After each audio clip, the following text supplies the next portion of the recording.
Hogwarts, and the four wizards who built it from scratch in the middle of the Dark Ages are some of the most fascinating figures in the entire wizarding world, and the movies gave you almost nothing. Today, we're fixing that completely. The world they were born into. To understand why Hogwarts was built, you have to understand the world the founders were operating in, and that world was, putting it diplomatically, absolutely awful. We're talking about the 10th century, roughly 990 AD, give or take a few years depending on which historical record you trust. And given that most of these records were written on parchment that has since turned to dust, accuracy is doing its very best under the circumstances. Britain at this time was gripped by the Anglo-Saxon Christian Church and its corresponding enthusiasm for purging anything it considered pagan or unnatural. Witches and wizards were being actively persecuted by Muggles. Not theoretically persecuted, not culturally side-eyed. Actually hunted down, in some cases, killed. Witch trials weren't some distant future problem, they were a present-tense daily threat. Any witch or wizard caught demonstrating magical ability in front of the wrong Muggle could find themselves in serious trouble. This is the foundational context for everything the founders built. They weren't four idealistic educators who wanted to open a cozy school in the countryside. They were four of the most powerful magic users alive, responding to a genuine existential threat to their community. Every architectural decision, every concealment charm, every enchantment layered into Hogwarts' walls was built with survival in mind.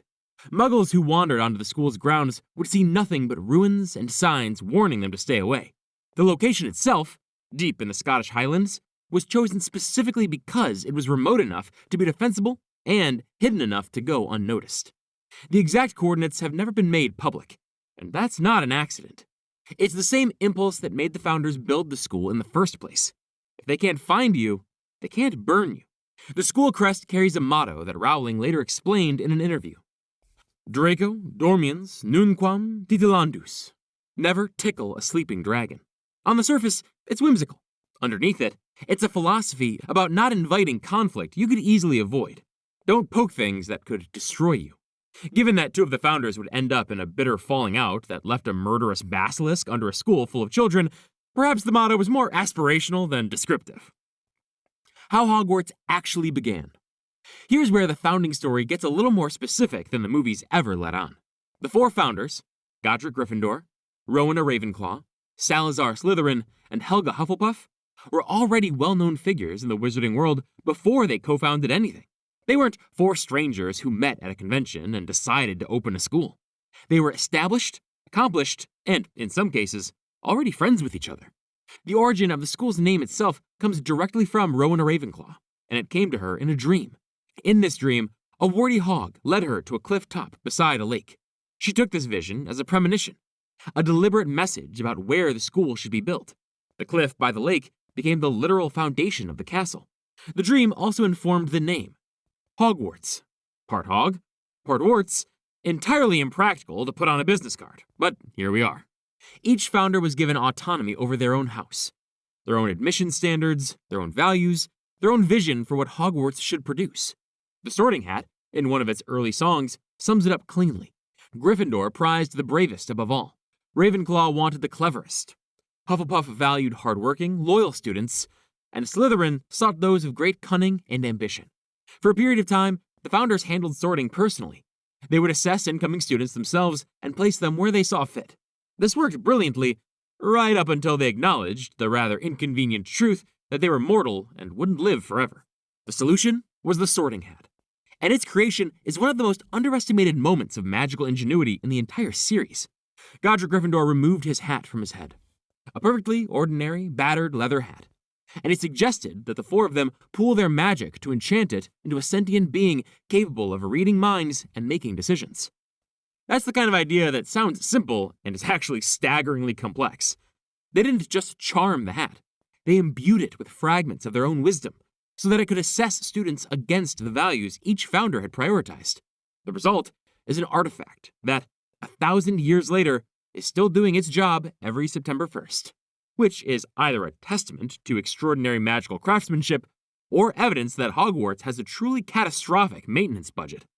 What the movies almost entirely skip past is that Gryffindor added a secondary enchantment to the hat that had nothing to do with sorting. He tied his sword to it, the Sword of Gryffindor, A silver blade with rubies in the hilt, forged by goblins and disputed by goblins for centuries, was enchanted so that any true Gryffindor in genuine need could reach into the hat and draw it. This isn't a throwaway detail.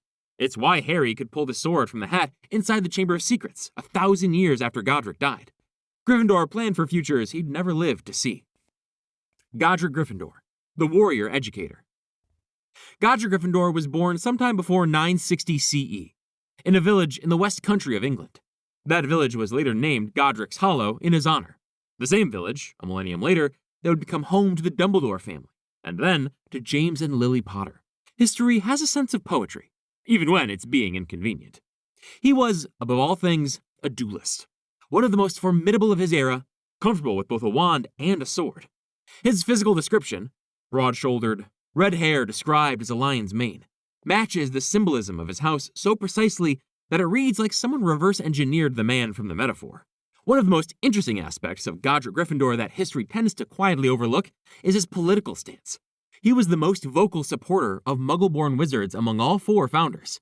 This put him in direct opposition to Salazar Slytherin, his closest and oldest friend, and the tension this created would eventually split the school. Some scholars have even speculated that Gryffindor himself might have had non-pure blood heritage, which is an interesting theory given that his best friend spent his entire life railing against non-purebloods. Irony works differently in the 10th century, apparently. Godric's approach to education is worth scrutinizing, because it wasn't entirely without criticism, even by contemporary standards. He prized bravery above all, which sounds admirable until you consider that his method of demonstrating bravery was essentially combat.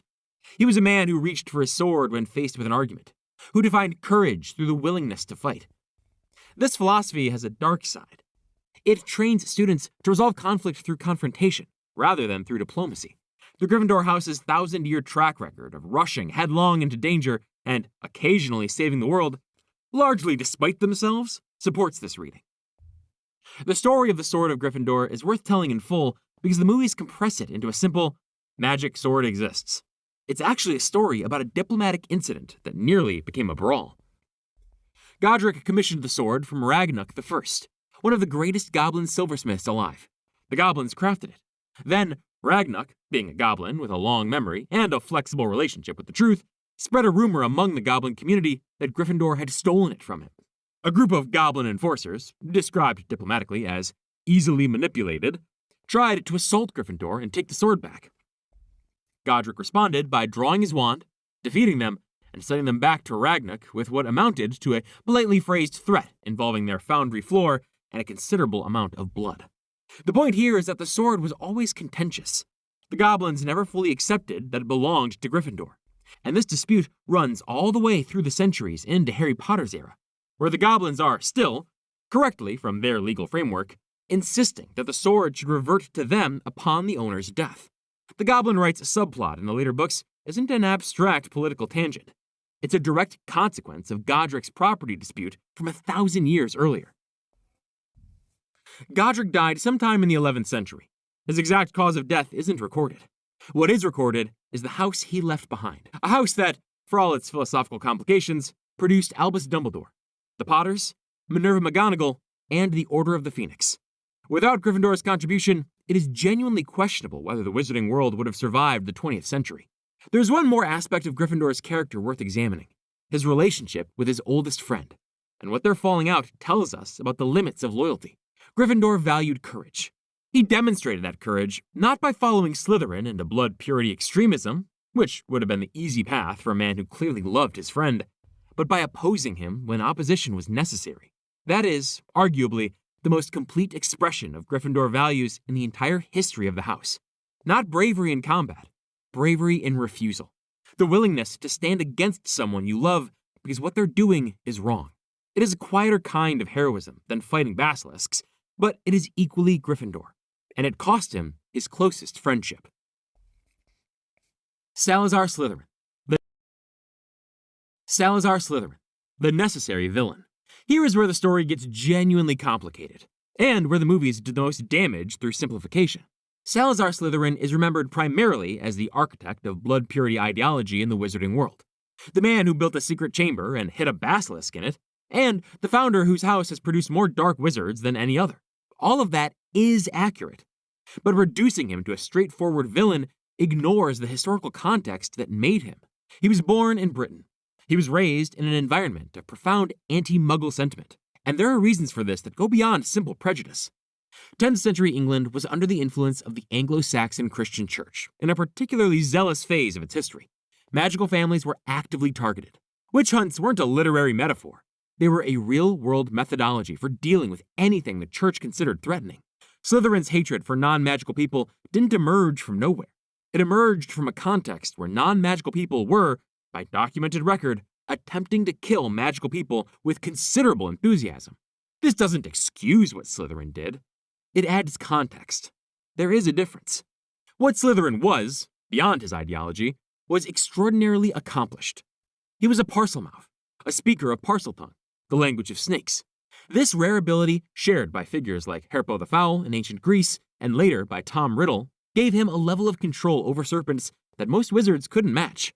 He was also a legilimens, meaning he could read minds and project visions into them, a skill he likely exercised at a level comparable to Voldemort, who was considered by many to be the greatest legilimens of the modern era. He crafted his own wand, not bought, crafted, out of snakewood, with a basilisk horn embedded inside it. This wand eventually passed through his family as an heirloom, made its way across the Atlantic at some point in history, and, according to some accounts, was eventually transformed into a magical snakewood tree. The Slytherin wand-making legacy is one of the least discussed but most interesting threads in the broader mythology. And then, there's the Chamber of Secrets. Slytherin built it during his time at Hogwarts, in the depths of the castle, in a location that the other three founders never found. He accessed it using Parseltongue. He placed inside it a fully grown basilisk, a 5X class creature, the highest danger classification in the wizarding world, considered impossible to tame by most handlers. He managed this because he could speak to it. The chamber itself was designed with a specific purpose. His heir, when they came, would use the basilisk to purge the school of Muggle-born students. This is, to be direct about it, a plan for targeted violence against children, hidden inside an educational institution. The fact that it took 1,000 years to execute does not make it less monstrous. What it does make it is an extraordinary feat of concealment. Slytherin built that chamber under the noses of three other founders who were themselves masters of charms, enchantments, and detection spells. And not one of them ever found it. The magical architecture required to conceal an entire chamber, complete with a living basilisk, from three contemporaries of his own power level for 1,000 years. That is not a small feat. Whether you find that impressive or horrifying probably depends on your house. The breaking point between Slytherin and the other three founders came over admissions. Slytherin didn't just want control over his own house's intake. He wanted to change the school's admissions policy entirely, restricting enrollment to pureblood wizards only. When the others refused, he escalated to an ultimatum. And when the ultimatum was rejected, including by Godric, his oldest friend, Slytherin left. One last detail worth noting about Slytherin's departure: the Sorting Hat, after Slytherin left, didn't simply erase his influence. It retained it. For 1,000 years following his exit, the Hat continued to sort students into Slytherin's house, according to the traits he had prized: cunning, resourcefulness, ambition, and, though this wasn't officially advertised, a preference for pureblood candidates where they existed. This wasn't a bug in the enchantment. It was a feature. The founders had collectively woven their personalities into the Hat's intelligence, and Slytherin's portion of that intelligence didn't evaporate just because he left the building. It persisted, as all deeply held beliefs tend to, long after the person who held them was gone. He didn't leave quietly. He left the Sorting Hat with instructions biased toward his preferences. He left the Chamber of Secrets as a waiting bomb, and then, according to most accounts, he died shortly after. The nature and timing of his death almost entirely absent from the historical record, which is perhaps exactly what he would have wanted. Helga Hufflepuff, the one the movies forgot. If you were to rank the four founders by screen time in the Harry Potter films, Helga Hufflepuff would come in fourth place by a significant margin. This is extraordinary because the more you look at what she actually built, the stronger the case becomes that she was the greatest of all four. She was born in Wales, sometime around 960 CE, which places her in a remote, rural part of Britain that would have been simultaneously beautiful and extremely disconnected from the political and religious epicenters of the period. Her background in the Welsh countryside, described as rolling hills and flowing creeks, shaped her in ways that distinguished her sharply from her co-founders. Gryffindor's heroism was conditioned by the sword and wand culture of West Country England. Slytherin's extremism was shaped by his community's experience of persecution. Ravenclaw's intellectual drive was the product of a Scotland she experienced through premonitions and dreams. Hufflepuff's egalitarianism appears to have been simply who she was, expressed rather than formed by where she grew up. Her primary area of magical expertise was food charms. And if that sounds unimpressive, that's the trap. Food charms are, from a purely practical standpoint, among the most important magical disciplines in the historical wizarding world. While Muggle communities throughout the Middle Ages were routinely decimated by foodborne illness, contaminated water supplies, famine, and spoiled stores, problems that would contribute to population collapses for centuries. The wizarding community had Helga Hufflepuff's culinary magic, keeping their kitchens sanitary, their food stores preserved, and their feasts reliably magnificent.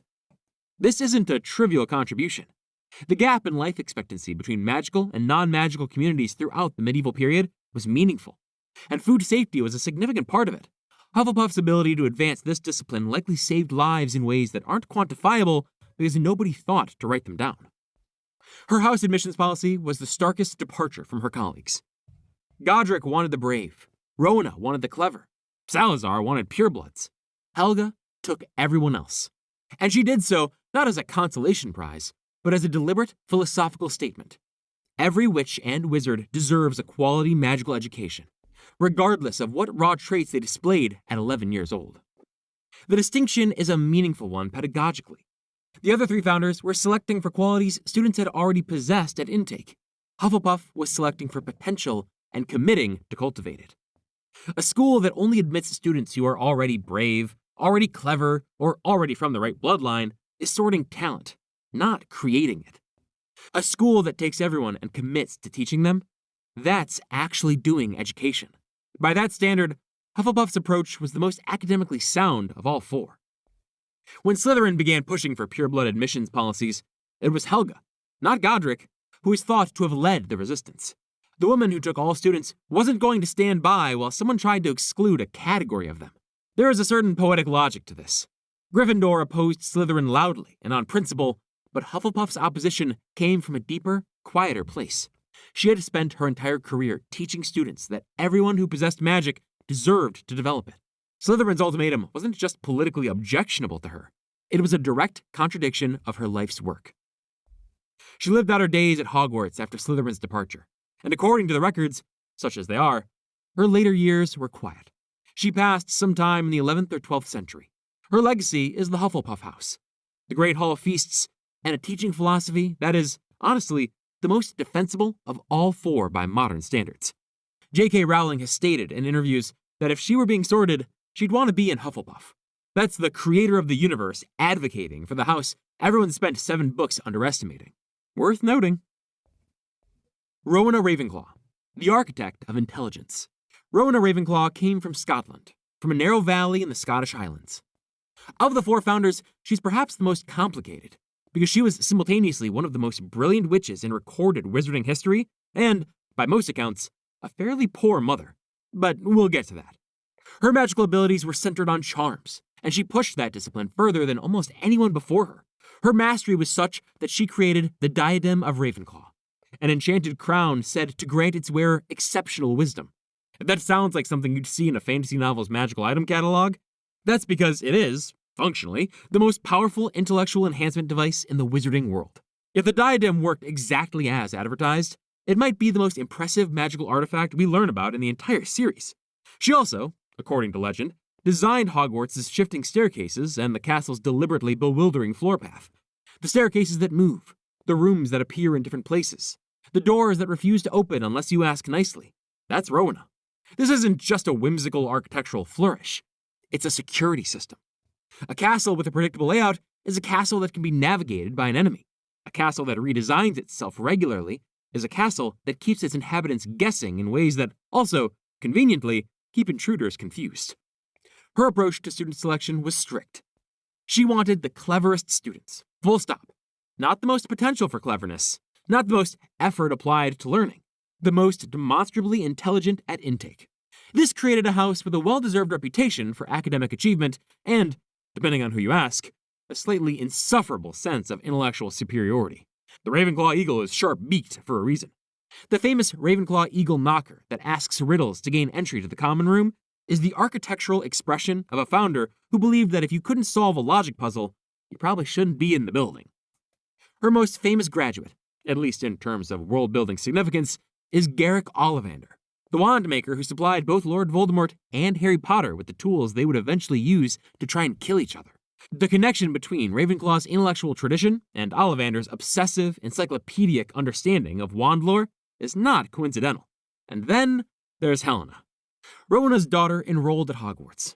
The specific dynamics of their relationship aren't well documented, but what's clear from the account Helena herself gives as a ghost is that the pressure of being Rowena Ravenclaw's daughter was extraordinary. Rowena was brilliant, celebrated, and consumed by the work of building a school. Helena was expected to match her mother's intellect while also being her mother's student. At a school her mother founded, and a house her mother created. She didn't cope with this well. At some point, while she was still a student, Helena stole the diadem, her mother's single most prized creation, the object that represented everything Rowena had built, and fled to Albania. The stated goal was to become wiser than her mother using the diadem's power. The irony is that she never did. The months following her theft produced no evident wisdom. They produced estrangement, isolation, and a mother dying of grief. When Rowena fell ill, she kept Helena's disappearance secret from the other founders. She didn't tell Godric. She didn't tell Salazar. Critically, she didn't tell Helga, the one person among the four who was renowned for compassion, for her ability to support troubled people, and who might actually have helped. Rowena's shame was greater than her pragmatism. In her final days, she made one more poor decision. She sent the Bloody Baron, then simply known as the Baron, a former Slytherin student obsessed with Helena, to find her daughter in Albania and bring her back. She wanted to see Helena before she died. The Baron found Helena. He confessed his love again. Helena rejected him again. The Baron, in a rage, stabbed her dead with a razor-sharp dagger. Rowena almost certainly died before learning what had become of her daughter. Helena returned to Hogwarts, not in the flesh, but as the Grey Lady, a ghost, one of the 4 house ghosts who still reside in the castle.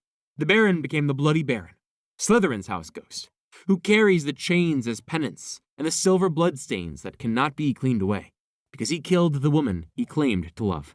As tragedies go, this one is particularly complete. Rowena achieved extraordinary things. She chose her accomplishments over her relationship with her daughter. Her daughter was murdered by a man who wanted to possess her, and both of them ended up haunting the same castle for the rest of eternity. The mother in Ravenclaw Tower, the daughter wandering the corridors, never quite reconciled. The relics they left behind. Before we get to the curriculum, it's worth cataloging the physical artifacts that the founders left behind, because these objects became central to the larger story of Harry Potter in ways the films only partially explain. The founders' objects, collectively, formed 6 of Voldemort's 7 Horcruxes. The fact that Tom Riddle specifically sought out the relics of the 4 people who built Hogwarts to house the pieces of his soul is not coincidental. He was obsessed with Hogwarts, with the founders, with the legitimacy he believed their bloodline granted him.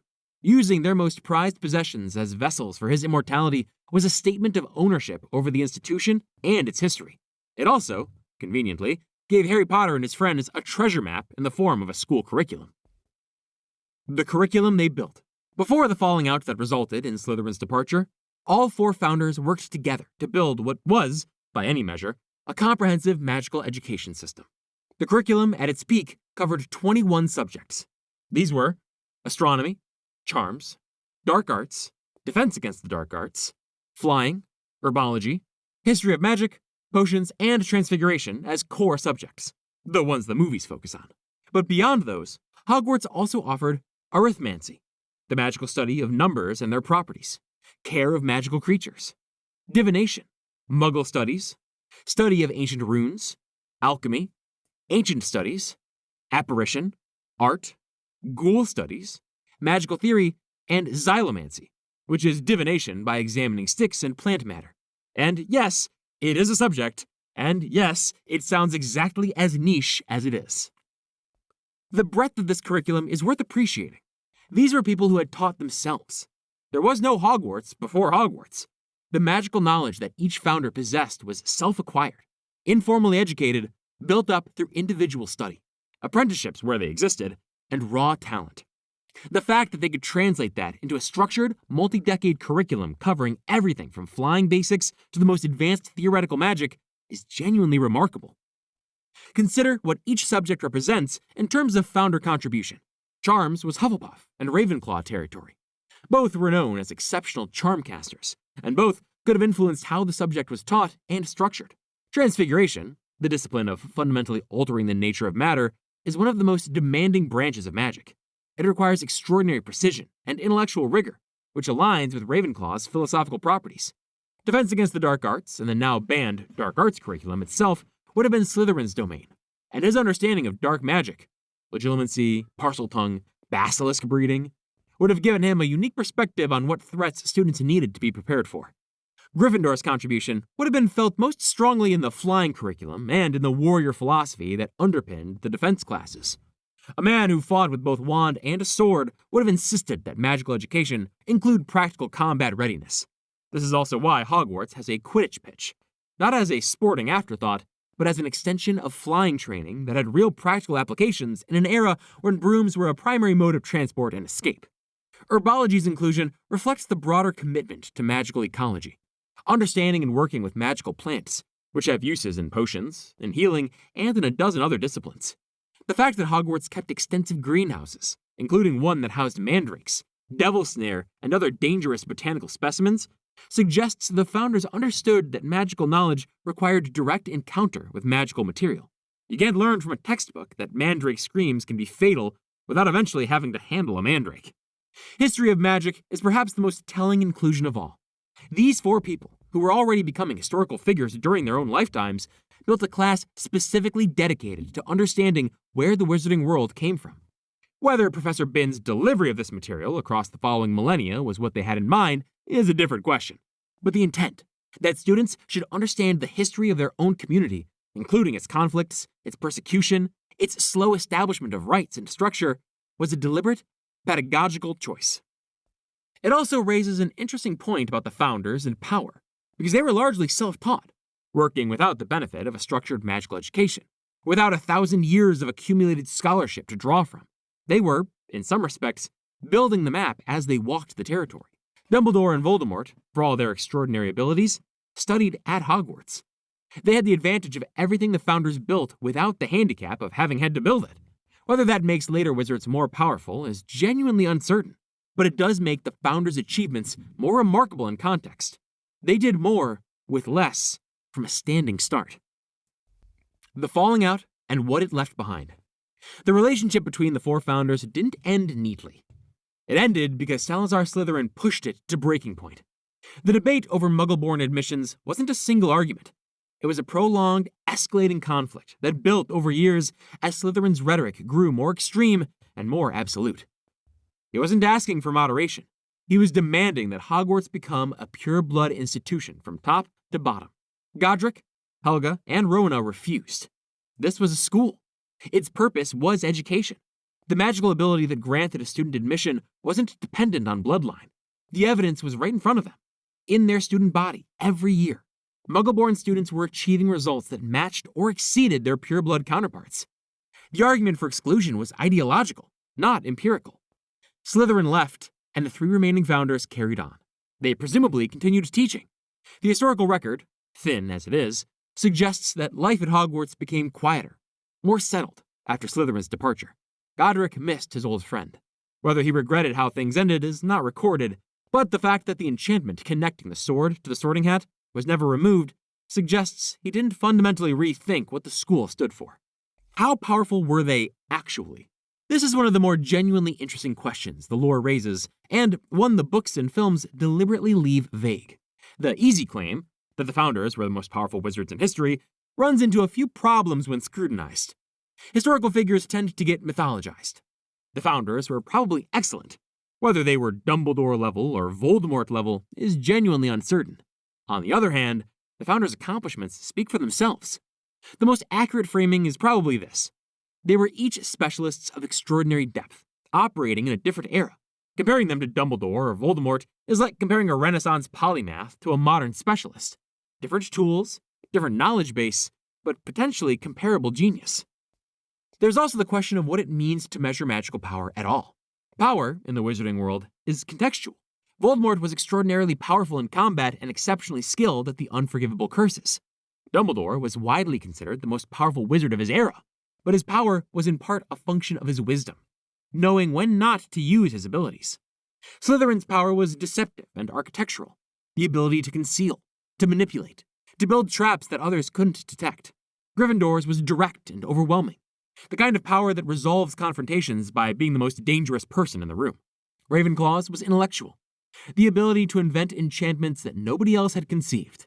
Hufflepuff's was collaborative, the magical equivalent of getting things done by being the most capable and most trusted person in the space. None of these power types are equivalent. None of them are directly comparable.